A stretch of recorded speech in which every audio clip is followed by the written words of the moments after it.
Welcome to the world of science fiction stories, and don't forget to like, share, and subscribe my channel. Enjoy the listening. Vanished Earthship returns after 100 years, with impossible future tech. The distress signal pinged through the emptiness of deep space, a digital heartbeat where no heartbeat should exist. Outpost Helix 7, mankind's furthest monitoring station in the Serpent sector, detected it first, a familiar signature not used in nearly 70 years. "Captain Javier, you need to see this," said Lieutenant Nima Reed, her dark eyes fixed on the pulsing alert. The signal analyzer displayed an authentication code that shouldn't exist anymore, Meridian CSX-045. Captain Thaddeus Javier, a weathered veteran with silver streaks through his black hair, froze mid-sip of his synthetic coffee. "That's impossible," he whispered, but the signal continued its steady rhythm, defying impossibility with each pulse.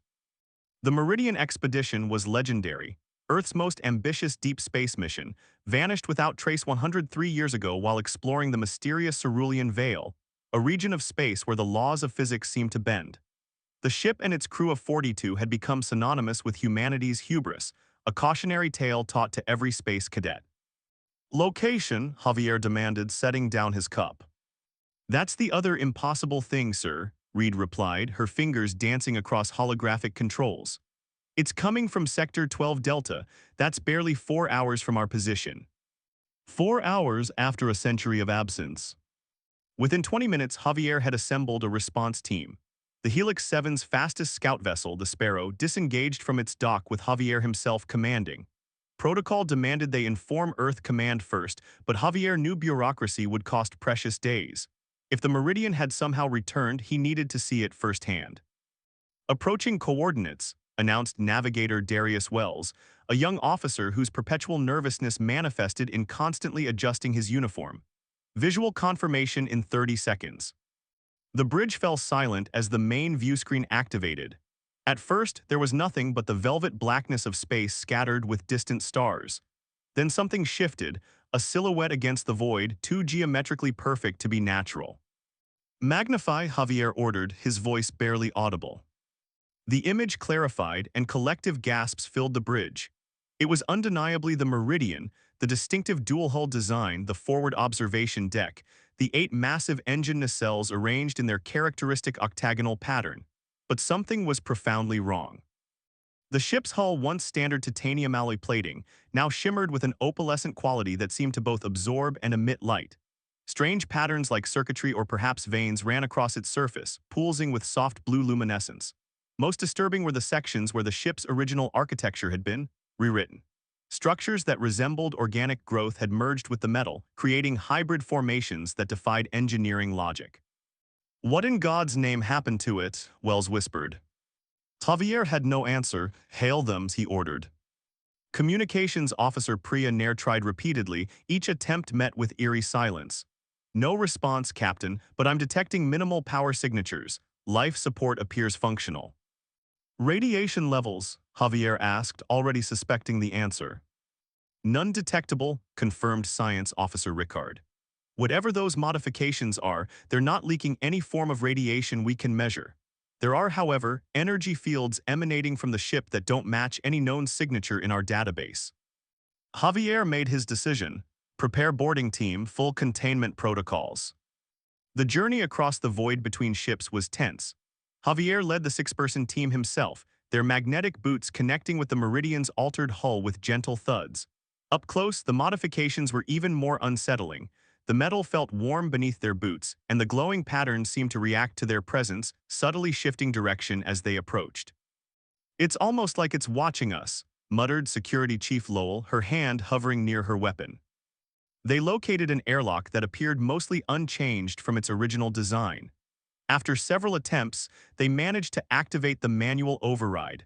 The door slid open with surprising smoothness for a century-old mechanism. Inside, the corridors were lit by the same ambient blue glow that pulsed through the hull. The air was breathable if stale, another impossibility after a century. Most unsettling was the way the interior architecture had been transformed. Walls curved where they should be straight, surfaces split into branch-like extensions that disappeared into the ceiling, and everywhere those same circuitry-like patterns glowed beneath translucent layers that resembled neither metal nor plastic. "This isn't our technology," Rickard said, scanning everything with his handheld analyzer. "I don't think it's technology at all, not as we understand it." They moved deeper into the ship, following the pulse of energy that grew stronger toward the center. The crew quarters they passed were empty, preserved as if in amber, personal items still arranged neatly, but covered in a thin translucent film that resembled the hull modifications. When they reached the bridge, Javier hesitated before the sealed doors. Something felt wrong, not just the obvious transformations of the ship, but a subtler sensation, like standing at the edge of a precipice. "Sir," prompted Lowell. Javier nodded and they forced the doors open. The bridge was both familiar and utterly alien. The command stations remained recognizable, but had been partly absorbed by the same organic mechanical growth. The view screens were now seamless parts of the walls, displaying not stars but flowing patterns of light that resembled neural networks. Most shocking, however, were the crew. They found 12 of them on the bridge, each suspended in what appeared to be crystalline cocoons that grew from their command stations. Their bodies were intact, untouched by time, no decomposition, no aging. Their skin had a faint bluish luminescence, and beneath closed eyelids their eyes moved as if dreaming. "They're alive," gasped Rickard, scanning frantically. "Life signs are stable but altered. Their cellular structure shows significant modification at the quantum level." Javier approached the central cocoon containing a woman whose uniform insignia identified her as Captain Josephine Blackwood, the Meridian's commander. Her face was serene, almost meditative, but her body was partially merged with the ship itself. Veins of the same blue luminescence ran from the cocoon into her skin. "What happened to you?" Javier whispered.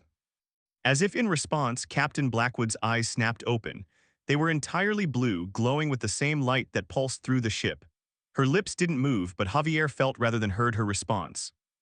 "We've seen what's coming, we've been changed to survive it, and now we've returned to prepare you." The sensation of her consciousness touching his sent Javier staggering backward. Images flashed through his mind, vast armadas of crystalline ships, worlds being systematically erased from existence, and humanity evolving into something beyond flesh, beyond understanding. Captain Lowell's voice seemed distant. "Something's happening to the ship." Around them, the Meridian was awakening. The pulses of blue light quickened, systems long dormant humming to life. On every screen, symbols appeared, not human language, but something Javier somehow understood instinctively. Countdowns. "We need to leave, now," Javier ordered, but even as the team retreated, he knew it was too late. The Meridian had returned for a purpose, and they were now part of it. As they raced back to their shuttle, the modified ship broadcast a signal, not just to their vessel but to every communications array in the sector. The message was simple, terrifying, and clear. "They are coming, humanity must evolve or perish. The harbingers have arrived." The Sparrow barely cleared the Meridian's hull when the ancient ship's engines ignited with impossible power. Its destination, Earth, and with it traveled the first wave of a transformation that would forever change what it meant to be human. The Meridian's return sent shockwaves through Earth's defense network. Within hours of Captain Javier's urgent transmission, orbital platforms were activated and the Interstellar Defense Fleet mobilized. Admiral Freya Donovan, head of Earth's Unified Space Command, stood before the hastily assembled Crisis Council, her normally composed demeanor cracking under pressure. "The vessel will reach Earth orbit in less than 12 hours, she announced, gesturing to the holographic display showing the Meridian's trajectory. Standard protocols would dictate immediate neutralization of an unknown threat, but this situation is unprecedented. General Wolfgang Harmon slammed his fist on the table. "It's not unprecedented, it's an infiltration. Whatever that thing is, it's not the Meridian we sent out a century ago." "But it contains our people," countered Dr. Tarun Mehta, the Council's senior xenobiologist. His dark eyes reflected the blue glow of the hologram as he studied the transmitted scans. "The crew appears to be in some form of symbiotic stasis. We can't simply destroy them without understanding what's happened." President Lucia Reyes, only 3 months into her term, looked decades older as she absorbed the information. "What exactly are we dealing with, Doctor?" in plain language. Dr. Mehta adjusted his glasses. Based on Captain Javier's scans, the Meridian has been transformed by an unknown technology that blurs the line between biological and mechanical. The ship appears to have developed a form of sentience that's interconnected with its crew. Most concerning are the quantum-level changes to the crew's cellular structure. They're still human, but evolving into something else. And the message, President Reyes asked, they are coming, humanity must evolve or perish. Who are they? No one had an answer. The decision was made to place the Meridian in quarantine orbit around Europa, Jupiter's ice-covered moon, far enough from Earth to contain any threat but close enough for research teams to access. The facility was hastily constructed, a sterile research station with military-grade containment protocols and a staff of the brightest minds Earth could assemble. Dr. Vivienne Rousseau, the world's foremost expert on theoretical xenobiology, was appointed to lead the research team. At 58, with silver-streaked auburn hair always pulled into a tight bun, she had built her career on understanding how life might evolve under alien conditions. But nothing in her extensive studies had prepared her for the Meridian. The modifications aren't random, she explained to her team as they observed the ship through the station's reinforced viewport. There's a pattern, an intelligence behind the changes. It's as if the ship was upgraded by something that understood both our technology and our biology on a fundamental level. Her chief assistant, Dr. Victor Hassan, nodded in agreement. The energy readings are like nothing we've ever seen.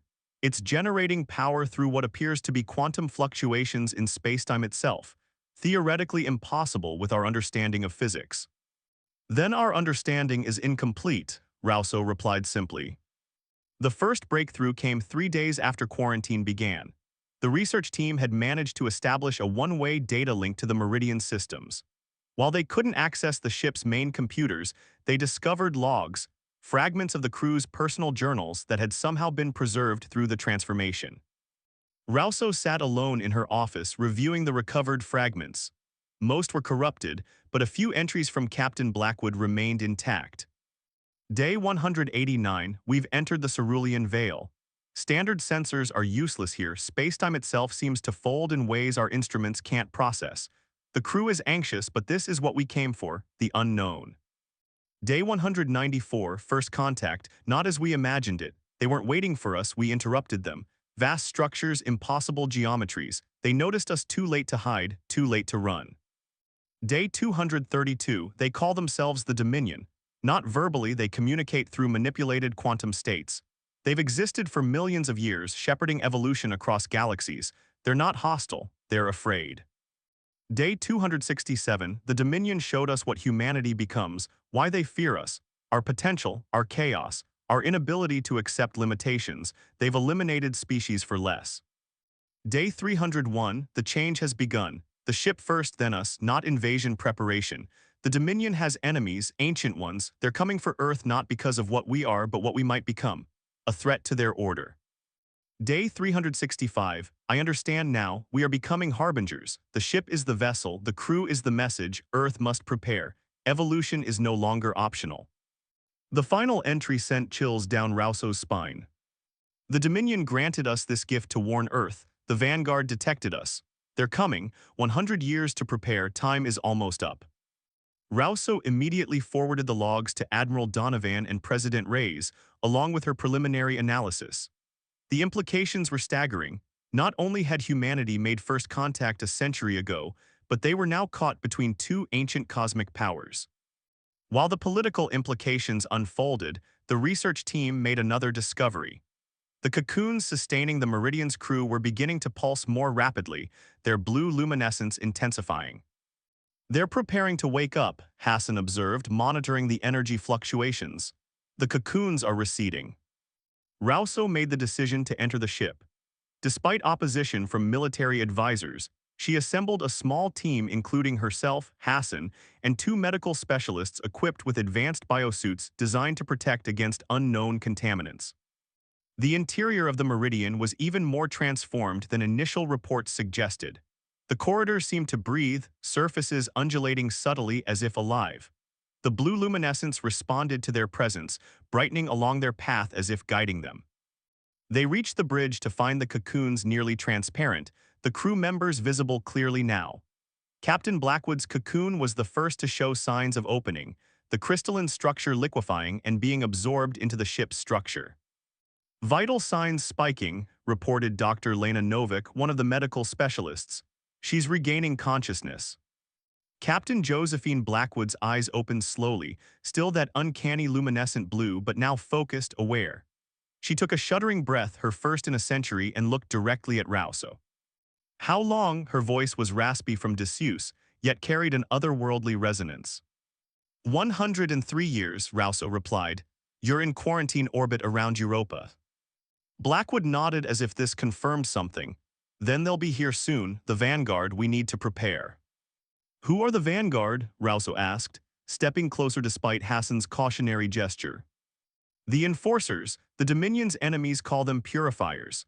Blackwood struggled to sit up, the last of the cocoon melting away. They detect and eliminate evolutionary branch points, species with the potential to challenge cosmic order. As she spoke, the other cocoons began dissolving as well. Around the bridge, crew members gasped their way back to consciousness, each bearing the same blue luminescence in their eyes. The Dominion found us by accident, Blackwood continued. They've spent millions of years cultivating evolution across the universe, guiding species towards stability, but humans were different, unpredictable. Our neural architecture, our creativity, our ability to conceptualize beyond our experience. It terrified them. So they modified you, your ship? Hassan asked. Not modification, evolution, corrected Navigator James Okafor as he emerged from his cocoon, his dark skin now laced with faint blue patterns. They showed us what humanity could become if we survived the coming storm, then they gave us the means to accelerate that process. Rousseau's scientific curiosity overcame her caution. What process? Blackwood and Okafor exchanged glances. The integration of consciousness with technology, not artificial intelligence, transcended intelligence, the ability to rewrite reality at the quantum level. Before Rousseau could question further, alarms blared throughout the research station. Admiral Donovan's voice crackled over the emergency channel. All personnel, prepare for immediate evacuation. We have detected multiple objects entering the solar system at impossible velocities. They've already passed the Kuiper belt and are decelerating toward Jupiter. Hassan pulled up a data feed on his portable console. 7 objects, each approximately 2 kilometers in diameter, crystalline structure, no detectable propulsion system. The vanguard, Blackwood whispered, the first wave. Outside the viewport, space itself seemed to ripple as the massive crystal ships emerged from distorted regions of darkness. They moved with unnatural grace, ignoring the laws of inertia, their surfaces reflecting starlight in hypnotic patterns. They're earlier than we expected, Okafor said grimly. Blackwood turned to Rousseau, her transformed eyes intense. You need to understand, the Meridian isn't just a ship anymore. It's a key. Every modification, every change to our bodies was designed for one purpose, to give humanity a fighting chance. Against that, Hassan gestured toward the approaching vessels. The vanguard doesn't conquer or negotiate, Blackwood explained. They simply erase potential threats from existence. They've done it to thousands of species before.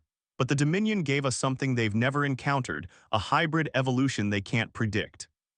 As if responding to her words, the Meridian system surged to life. Displays that had been dormant now glowed with complex patterns of light and information. The ship's hull resonated with energy. What's happening? Rousseau demanded. The ship is awakening fully, Blackwood replied, and so are we. Before their eyes, the remaining crew members emerged from their cocoons, each bearing the same transformations. Their movements became synchronized, as if guided by a shared consciousness.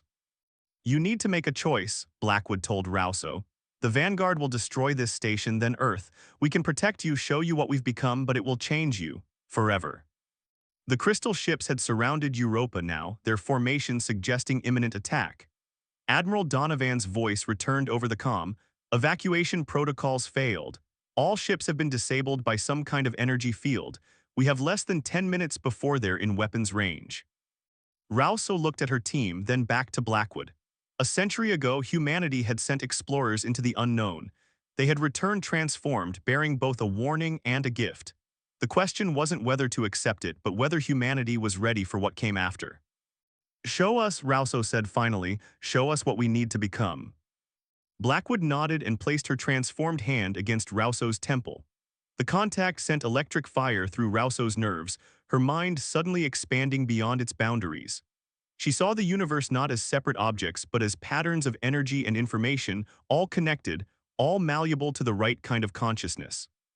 The first attacks from the Vanguard ship struck Europa's surface, the crystal weapons distorting reality itself where they hit. But inside the Meridian, something new was being born, the next stage of humanity's evolution, guided by those who had returned from beyond the edge of known space. And as the research station crumbled around them, the Meridian itself began to change again, preparing for the battle that would determine whether humanity had a future among the stars. The first Vanguard attack obliterated Europa's research station in a cascade of reality-warping energy that twisted metal and flesh alike into impossible geometries before erasing them from existence. Only the Meridian remained untouched, surrounded by a shimmering field where the destructive waves simply unraveled into harmless particles of light. Inside, Dr. Rousseau clutched her head as new awareness flooded her consciousness. Images, concepts, and sensations beyond human comprehension tore through her mind like wildfire. Her body convulsed, blue luminescence spreading through her veins as the transformation Captain Blackwood had initiated rewrote her on a cellular level. "Breathe through it," instructed Commander Okafor, steadying her. "Your mind is expanding beyond its original architecture. Don't fight it." Around them, Hassan and the medical specialists underwent similar transformations, their bodies adapting at different rates. Some screamed, others laughed in delirious wonder as new perceptions opened before them. The others, Rousseau gasped between waves of neural reconfiguration. The station personnel. "We couldn't save them all," Blackwood said grimly, her transformed eyes monitoring the battle unfolding outside. "But we retrieved 73 before the station collapsed. They're in the cargo bay undergoing conversion." The Meridian shuddered as another Vanguard attack glanced off its protective field. Unlike conventional shields, the barrier wasn't simply absorbing or deflecting energy. It was actively reinterpreting the attack at a quantum level, translating destruction into information. "We need to move," announced Chief Engineer Hannah Park, another of the original Meridian crew. Her Asian features were now accented by intricate patterns of blue light that pulsed in rhythm with the ship. "The Vanguard will adapt to our defenses within minutes, standard procedure for them." Blackwood nodded. "Prepare for dimensional shift. Okafor, coordinate with the ship's consciousness." The navigator placed his palms against a living console that had once been standard Federation technology. No buttons, no displays, just direct neural interface. His eyes rolled back, glowing intensely as he merged his awareness with the ship's systems. "What are you doing?" Hassan managed to ask, his transformation further along than Rousseau's, blue light already filling his eyes. "Conventional space travel won't outrun the Vanguard," Blackwood explained. "We're going to fold space, jump directly to Earth, one of the gifts the Dominion gave us." The impossible maneuver began with a sound beyond hearing, a vibration that resonated through bone and tissue rather than air. Outside the viewports, space itself seemed to bend inward, stars stretching into lines before disappearing completely. For one terrifying moment, the Meridian existed nowhere, suspended in a void beyond normal physics. Then reality snapped back into focus. Earth hung before them, a blue-green jewel against the blackness of space. But they weren't alone. Two of the crystal ships had somehow followed their dimensional jump, materializing from distorted space mere kilometers away. "How?" gasped Rousseau. "They've encountered this technology before," Blackwood said grimly. "The Dominion and Vanguard have been locked in this dance for millions of years. Each adaptation meets counter-adaptation." Earth's defense platforms immediately registered the unknown vessels, automated systems targeting both the transformed Meridian and the pursuing Vanguard ships. Warning shots from orbital cannons flashed across the void. "We need to communicate," Rousseau insisted, struggling to her feet as her transformation stabilized. "Earth doesn't understand what's happening." "Words won't be enough," Blackwood countered. "They need to see." With that cryptic statement, the captain closed her eyes in concentration. The Meridian's central systems pulsed brightly, and a wave of information burst outward, not radio signals or standard communication protocols, but a direct neural broadcast that bypassed technology entirely. Across Earth and throughout its colonies, humans suddenly froze as their minds were touched by an alien presence. The contact lasted only seconds, but in that brief moment, they witnessed fragments of the truth. The Meridian's journey, the Dominion's warning, the Vanguard's approach, and most critically, the evolution humanity needed to embrace to survive.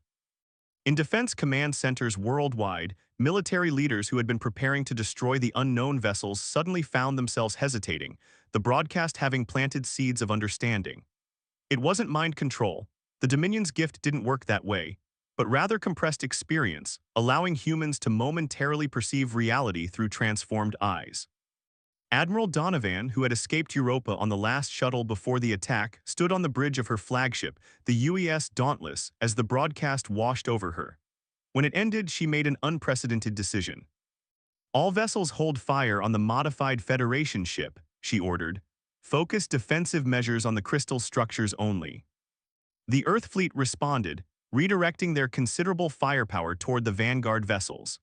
Advanced railguns, fusion torpedoes, and gravity disruptors, the pinnacle of human military technology, struck the crystal ships with enough force to shatter a small moon.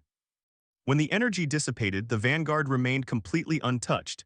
Conventional weapons won't affect them, Blackwood explained through the newly established communication channel with the Dauntless. The Vanguard exists partially outside our dimensional reality. That's why the Dominion modified us to fight on the same level. Then what can we do? Demanded Donovan, watching helplessly as one of her destroyers vanished in a distortion wave from the nearest Vanguard ship. Bring us in, Blackwood requested. We need to spread the gift. Enough humans must transform to create a defense network. Donovan's face hardened on the view screen. You're asking us to stop being human. I'm asking you to become what humans were always meant to evolve into, Blackwood corrected. The Dominion saw our potential millions of years ago. That's why they seeded Earth in the first place. This revelation stunned everyone on both ships. What are you saying? Rousseau asked, her scientific mind racing despite the ongoing transformation. Humanity wasn't an accident, Blackwood explained. The Dominion cultivates species across the universe, guiding evolution toward consciousness. Earth was one of their earliest experiments, a planet seeded with the building blocks of life designed to eventually produce beings capable of transcending physical limitations. That's why the Vanguard wants us destroyed, added Commander Ockefer. Not because of what we are now, but because of what the Dominion designed us to become. A species that could eventually challenge the cosmic order the Vanguard maintains. As if to emphasize his point, the Vanguard ships began moving toward Earth's main defensive line. More crystal vessels were appearing at the edge of the solar system, folding in from distant space, an armada gathering for systematic eradication. Admiral Donovan made her decision. Dock at Gibraltar Station. I'll meet you there with my senior staff. Within the hour, the transformed Meridian connected with humanity's largest orbital platform. As the airlock sealed, two groups faced each other across the docking bay, Blackwood and her evolved crew on one side, Admiral Donovan and Earth's military leadership on the other. Before we go further, Donovan said firmly, I need to understand exactly what this gift entails. What happens to us if we accept it? Dr. Rousseau stepped forward, her transformation now complete. The blue luminescence in her eyes had stabilized, and patterns of light shifted beneath her skin like living circuitry. I can show you better than I can tell you, she offered, extending her hand. Donovan hesitated only briefly before accepting. The moment their hands touched, a controlled version of the transformation began, not the full conversion, but enough for the Admiral to experience the expanded consciousness it offered. Her eyes widened as new perceptions cascaded through her mind. She saw energy flows where before she had seen only matter.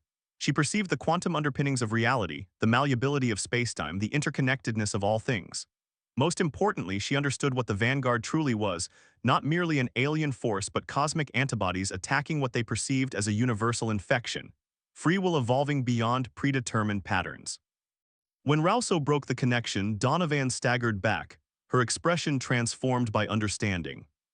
They want to erase us because we're unpredictable, she whispered. Precisely, confirmed Blackwood. The universe the Vanguard serves is one of perfect order where evolution follows predetermined paths. Humanity, and specifically the potential the Dominion planted within us, represents chaos, creativity, adaptation beyond control. And this transformation, asked General Tarek, one of Donovan's senior officers, it allows us to fight them. It allows us to perceive reality as they do, explained Engineer Park. To manipulate quantum fields to exist partially outside conventional physics. Most importantly, it connects us, not through technology but through consciousness itself. A hive mind, another officer asked suspiciously. No, Rousseau interjected. We maintain our individuality, our unique perspectives. But we gain the ability to share understanding instantly, to coordinate at a level no technology could achieve. The station shuddered as distant explosions lit up Earth's atmosphere. The Vanguard had begun their attack on the planet itself, methodically targeting population centers. We're out of time, Blackwood said grimly. The choice is simple: remain as you are and face extinction, or evolve and fight for your right to exist outside their cosmic plan. Admiral Donovan straightened her uniform, decision made. How do we begin? The process moved faster than anyone could have anticipated. Those who experienced the transformation directly could then initiate it in others. From Gibraltar Station, the gift spread exponentially, first through military channels, then to civilian leadership, scientists, engineers, and beyond. Not everyone survived the process. Some minds couldn't adapt to the expanded consciousness, their synapses burning out under the strain. Others rejected the change on a cellular level, their bodies fighting what they perceived as an invasion. But for the majority, the transformation took hold, creating a rapidly growing network of evolved humans connected by something beyond technology. Within 24 hours, over 10,000 humans had transformed, including most of Earth's defense forces. They began coordinating in ways never before possible, their collective consciousness allowing them to perceive the Vanguard's attack patterns and respond with countermeasures that bent reality in similar ways. The first defensive success came when a squadron of transformed pilots, their consciousness linked directly with their craft, managed to create a resonance field that temporarily disrupted one of the smaller Vanguard ships. The crystal vessel didn't shatter but briefly phased out of normal space, buying precious time for evacuation efforts below. In orbit above North America, the Meridian itself engaged the largest Vanguard ship. The battle defied conventional perception, two vessels manipulating the fabric of reality, creating cascading distortions that rippled through spacetime. Where their fields intersected, impossible geometries formed and collapsed, energy converting to matter and back again in cycles too rapid for unmodified human senses to process. Captain Blackwood stood at the center of the Meridian's transformed bridge, her consciousness fully merged with the ship's systems. Through her, the knowledge the Dominion had imparted flowed into Earth's growing network of evolved defenders. They're adapting to our defenses, she communicated directly to the network. We need to synchronize our approach. Across Earth, transformed humans responded, their collective will forming patterns of resistance that the Vanguard couldn't predict. It wasn't enough to defeat them, but enough to slow their advance, to create pockets of safety where the remaining population could shelter or be evacuated. In the Gibraltar Command Center, Dr. Rouse worked with Admiral Donovan to coordinate the transformation of key personnel worldwide. Their expanded consciousness allowed them to identify individuals whose minds would adapt most successfully, prioritizing them in the spreading wave of evolution. It's working, Rouse observed, monitoring the global network through her enhanced perception. The collective resistance is growing stronger by the hour. But not fast enough, Donovan replied grimly, watching as another city vanished beneath Vanguard weapons. We're losing ground, we need something more. As if in answer, the Meridian's core suddenly pulsed with blinding intensity. Through the network, every transformed human felt it, a surge of new information, deeper understanding flowing from the ship's consciousness. Captain Blackwood's voice resonated through their connected minds. The final gift is ready. The Dominion knew this moment would come, when adaptation alone wouldn't be enough. They prepared the Meridian not just as a vessel of evolution, but as a key to unlock humanity's true potential. Across the solar system, the battle for humanity's future intensified. The Vanguard continued their methodical attack, but now they faced something they had never encountered before. A species rewriting its own destiny, accelerating an evolution that should have taken millions of years into mere days. And at the center of it all, the Meridian began its final transformation, revealing the true purpose of its century-long journey through the cosmos. The Meridian's final transformation began with silence. Across Earth's defense network, the constant communication between evolved minds suddenly ceased, replaced by an expectant void. Captain Blackwood stood motionless at the center of the bridge, her form gradually dissolving into patterns of pure energy that spiraled outward through the ship's structure. "What's happening to her?" Admiral Donovan asked. her newly enhanced senses struggling to interpret the phenomenon. Transcendence, whispered Dr. Hassan, his eyes wide with understanding. The Dominion didn't just modify the Meridian, they rebuilt it as a catalyst. The ship's hull began to separate along previously invisible seams, sections rotating outward like the petals of a blooming flower. At its core, where engineering once housed conventional engines, a singularity formed, not the destructive kind that consumed matter, but a creative force that generated patterns of quantum information too complex for even evolved human minds to fully comprehend. Blackwood's consciousness, now untethered from her physical form, resonated through the transforming vessel. Her voice reached every evolved human simultaneously. The Dominion's final gift is not a weapon but a bridge between what we are and what we must become. The Vanguard fears potential, we must become that potential realized. On Earth's surface, the Vanguard assault intensified as if sensing the threat. Crystal ships converged on major population centers, their reality-warping weapons carving geometric patterns of destruction across continents. Conventional military forces had been rendered nearly useless, their weapons passing harmlessly through the phase-shifted alien vessels. Only the evolved humans offered meaningful resistance, creating localized fields that temporarily forced the Vanguard ships back into normal space where they could be damaged. But these victories were fleeting. The cosmic enforcers adapted quickly, shifting their attack patterns faster than the defenders could respond. Dr. Rousseau monitored the global situation from Gibraltar Station, her consciousness simultaneously processing data from thousands of sources.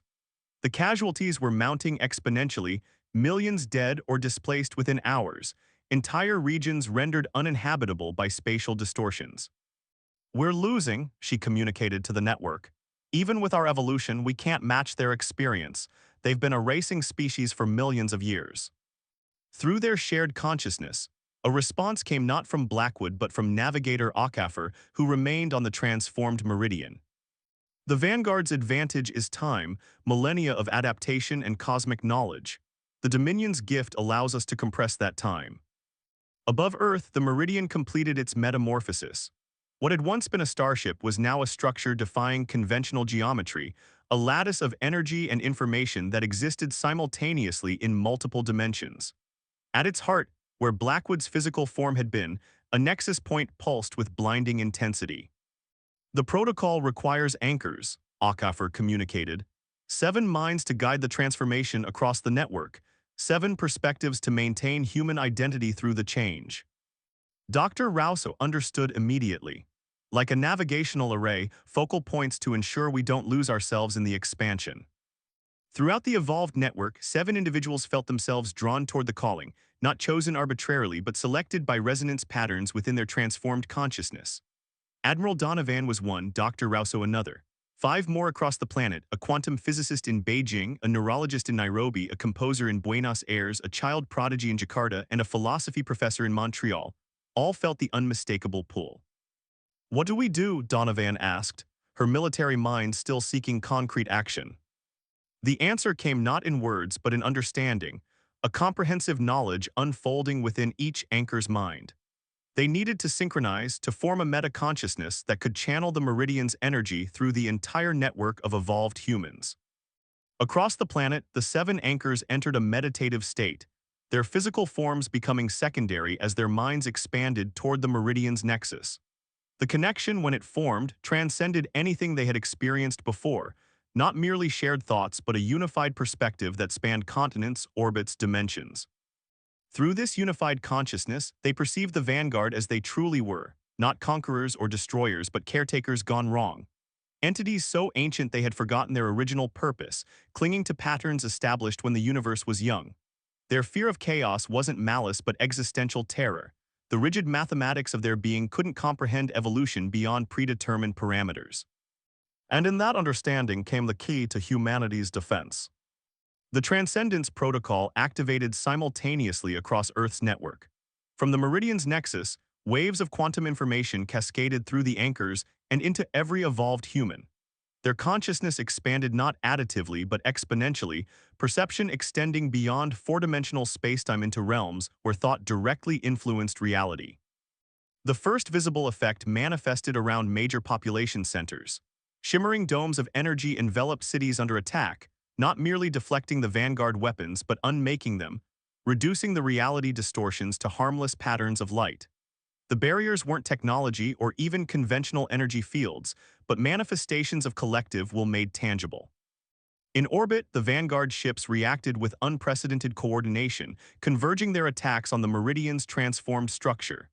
The assault should have annihilated anything in its path, weapons designed to erase existence itself, not merely destroy matter. But where their beams struck, they found not resistance but redefinition.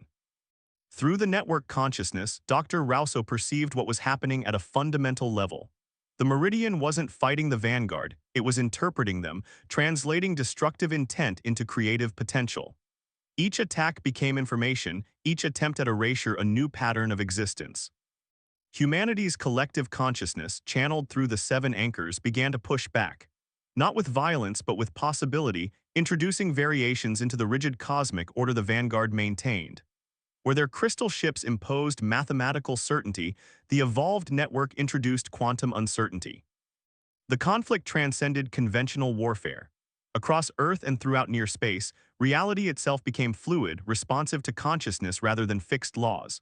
Evolved humans found themselves able to reshape local conditions through focused intent, restoring damaged environments, stabilizing spatial distortions, even accelerating the evolution of others who chose to join the network. Within the heart of the Meridian's nexus, what remained of Captain Blackwood's consciousness communicated a final insight to the anchors. The Dominion didn't give us weapons to defeat the Vanguard. They gave us the means to become what comes after conflict, to transcend the binary of destruction and preservation. We are becoming the third path. The Vanguard, faced with a phenomenon outside their experience, began to falter. Their attacks grew erratic, uncoordinated. Several of the smaller crystal ships withdrew to the edge of the solar system, their perfect formation breaking down for the first time in eons. Through the expanded consciousness, Rousseau and the other anchors perceived something unexpected within the Vanguard vessels. Confusion. Not merely tactical uncertainty but existential doubt. Entities whose purpose had been absolute for millions of years, suddenly confronting an evolution they couldn't categorize as either threat or ally. They're communicating, Rousseau conveyed to the network. Not with signals but through reality adjustments. They're trying to understand what we're becoming. The largest Vanguard ship, a crystalline structure nearly 20 kilometers across, positioned itself directly above the transformed Meridian. Instead of attacking, it projected a field of complex energy that the evolved humans recognized as a form of communication more fundamental than language, pure mathematical concepts that defined perspective and intent. Admiral Donovan, her military mind still dominant within her expanded consciousness, interpreted the message first. They're offering cessation, not surrender. They don't comprehend that concept. They're proposing mutual non-interference if we contain our evolution within this solar system. Through the network, a consensus formed almost instantly. Rejection. Not out of aggression or ambition, but because the evolution unleashed by the Meridian couldn't be contained by spatial boundaries. What humanity was becoming existed partially outside conventional dimensions. A consciousness that could no more be restricted to the solar system than light could be prevented from traveling through vacuum. The response, channeled through the seven anchors and the Meridian's nexus, wasn't a counter-demand but a demonstration. Throughout Earth's sphere of influence, the evolved network manifested its intent not through destruction but creation, healing damaged ecosystems, restoring cities erased by earlier attacks, stabilizing spatial anomalies that threatened to spread. Most significantly, they began to repair the damage the Vanguard themselves had caused to the fabric of reality, mending distortions that had persisted for millennia across multiple star systems. Through their expanded perception, humanity demonstrated an ability the Vanguard had never possessed: restoration rather than merely preservation. The Vanguard ships remained motionless for what seemed an eternity. Then, in perfect synchronization, they began to reconfigure, crystal structures flowing into new formations that no human, even in their evolved state, had witnessed before. The mathematical patterns of their communication changed fundamentally, introducing concepts that even the network consciousness struggled to interpret. Through the Meridian's nexus, Captain Blackwood's remnant consciousness provided understanding. They're adapting, not to destroy us but to comprehend. The Vanguard were created to maintain order. They're attempting to incorporate our evolution into their understanding of cosmic balance. The transformation spread through the Vanguard fleet, not a surrender but a recalibration. The crystal ships didn't retreat but began to resonate with the quantum patterns emanating from Earth's evolved network. The conflict hadn't ended through victory or defeat, but through transcendence of the very concept of opposition. In orbit above North America, the Meridian's metamorphosed structure pulsed with renewed energy as the Transcendence Protocol entered its final phase. Through the 7 anchors, a choice was presented to all humanity: to join the evolution voluntarily, to remain as they were, or to accept a middle path, enhanced understanding without full transcendence. Unlike the forced conversions of science fiction nightmares, this choice was offered with complete transparency, each human able to perceive through the network exactly what each option entailed. No coercion, no deception, only the opportunity to participate in what humanity was becoming. Millions chose immediate evolution, their consciousness expanding to join the network. Billions chose the middle path, accepting enhanced perception while maintaining their conventional physical existence. And millions more chose to remain unchanged, their decision respected by the evolved collective. From Gibraltar Station, Dr. Rouse observed the transformation spreading across Earth and beyond. The rigid boundary between the evolved network and conventional humanity dissolved into a spectrum of consciousness, a diverse ecosystem of perception and existence that defied categorization. Most remarkably, the Vanguard ships began to integrate with this new paradigm, not as conquerors or even allies in the conventional sense, but as participants in a fundamental reassessment of cosmic order. Their crystalline structures now resonated with the quantum patterns generated by the evolved network, forming connections that transcended the binary of friend or foe. Through these connections, knowledge flowed both ways. The Vanguard sharing insights from millions of years of cosmic observation, humanity offering perspectives that had never occurred to entities bound by predetermined parameters.